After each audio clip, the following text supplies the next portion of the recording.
Consciousness consists of two primary functions: concentration and awareness. Mindfulness, also called self-observation or vigilance, is the active engagement of conscious awareness from moment to moment. It is a dynamic function of the mind. Awareness is a broad term that includes, but is not exclusive to, mental functions like concentration. Awareness is spatial, and it takes into consideration the who, what, where, how, why, and when of a given situation. Our consciousness, however, is very asleep. As a race, humans are deeply somnambulistic. Even though it seems like we're alert and actively paying attention all the time, we do this without awareness. One of the easiest ways to confirm this is to look at your dreams. Scientists say that we dream every night when we go to sleep. This is true. But how many people can remember their dreams every morning? And are those dreams vivid? And what about the people who know they dream every night? What kind of absurd, ridiculous, illogical things do they see when they're dreaming? What kind of strange things have you found yourself doing in dreams that seemed normal when it was happening? In a lecture by a Gnostic instructor, one of his examples was that we could be walking down a street we've never been on before, having a great conversation with a rabbit, and have absolutely no idea what we're doing. We dream that we're in a house that we think is ours, but it doesn't look anything like it. Or we talk to people we think we've known for years, and then we wake up wondering, who in the world were those people? And commonly, when all of this is happening, we think we're awake. We don't think anything of it. Now, do you see the difference between concentration and awareness? We try to concentrate every day. We concentrate on something for a bit, then get distracted. Then we go back to the task, or move on to the next thing. So in our dreams, in the same way, we can place concentration on things, many things. We often get hypnotized by desire or a repetitive task that we've been doing during the day, or by some strange sight. But we don't realize what's actually happening. That is awareness. That is what we lack. It's the function in consciousness that allows a person to be actively cognizant and alert in situations, and to recognize their own relationship with impressions. We also notice this lack of awareness when we watch a movie. We get so immersed in the story and the responses of the characters that our heart beats faster, we get emotional, and we lose ourselves and forget that we are the ones sitting here watching this movie in our living room.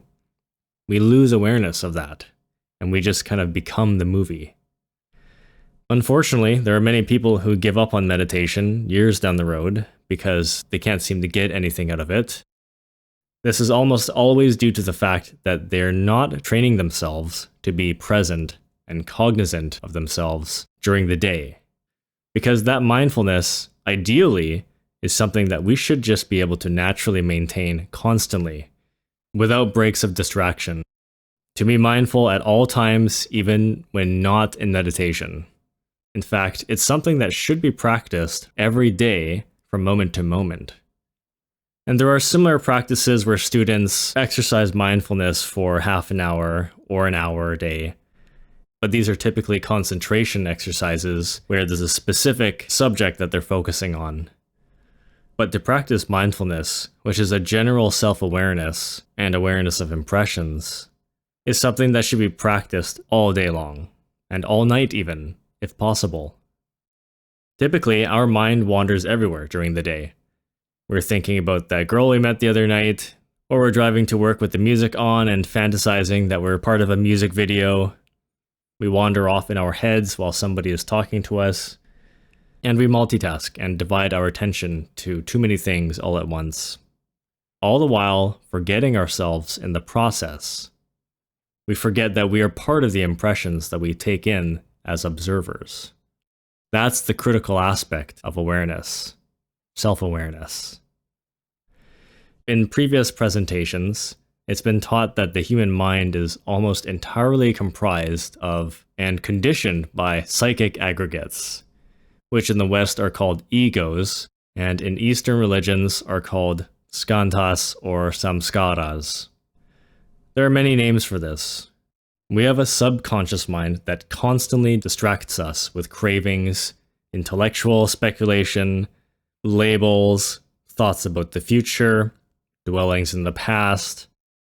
We have a dim light bulb as a conscience, when really, our potential for concentration is like a laser beam.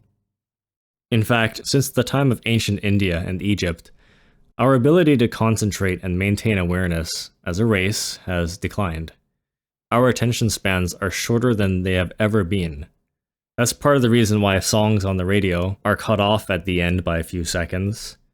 That's why we have apps now like TikTok and features like YouTube Shorts that give us the option to post and watch videos that are only a few seconds long, because we don't have the attention span that we used to. So of course, when it's time to sit down and meditate at the end of the day for 20 or 30 minutes or so, and if we're only doing this a few times a week, then we're not going to strengthen that ability to concentrate and sustain a drowsy meditative trance that's required for any real meditation.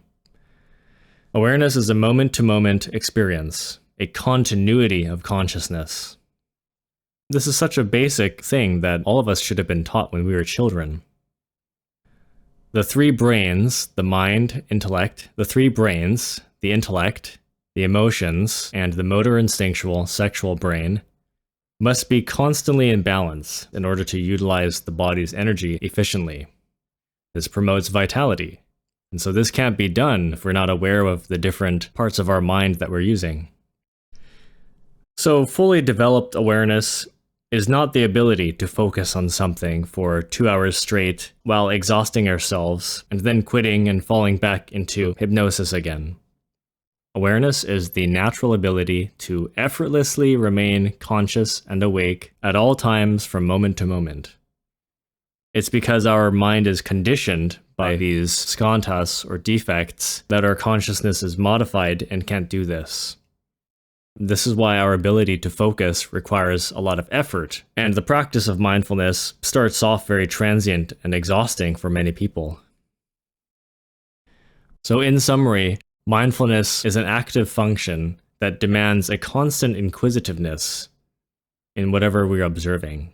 We should never let ourselves become hypnotized, fascinated, identified with images or with sensory impressions, both outwardly and inwardly.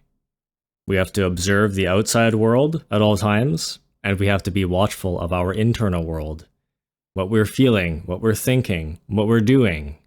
And by developing this habit while we're awake, this is what allows us to take that skill into meditation and into the internal worlds, into the astral plane when we're doing dream yoga,